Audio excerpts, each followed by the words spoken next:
नमस्कार शेतकरी मित्रांनो, आज 12 ऑगस्ट आहे आणि गेल्या 15 दिवसापासून आपल्या बागेची हार्वेस्टिंग चालू आहे. यावर्षी बाजार पण खूप चांगले आहेत. म्हणजे बाजाराची कंडिशन अगदी 70+ आहे.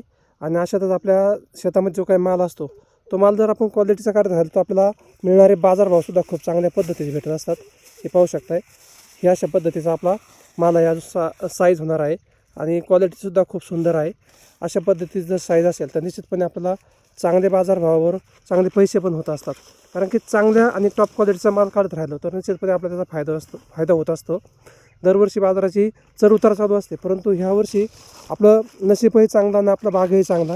ह्या दोन गोष्टीमुळं आपला जे काय ह्यावर्षी मालाचे पैसे होणार आहेत ते खूप चांगल्या पद्धतीने होणार आहेत. आपण थोडंसं बागेमध्ये फिरायचा प्रयत्न करणार आहोत आणि माल किती आहे झाडावरती हे पाहणार आहोत. समोर झाड जर पाहिलं पूर्णपणे फळांनी वाकला आहे. इतका जबरदस्त माल आपल्या झाडावरती आहे आणि असा माल सगळा फुगला तर ह्यावर्षी आपल्याला खूप चांगल्या पद्धतीचा फायदा ह्या पेरू शेतीतून होणार आहे.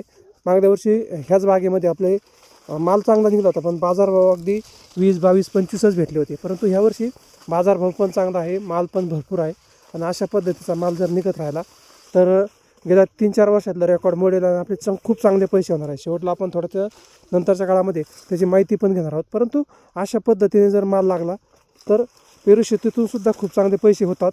परंतु दरवेळेस होताच असे नाही. त्यासाठी आपल्याला थोडा संयम ठेवावा लागतो आणि वेळच्या वेळेस त्याचं नियोजन ठेवावं लागतं.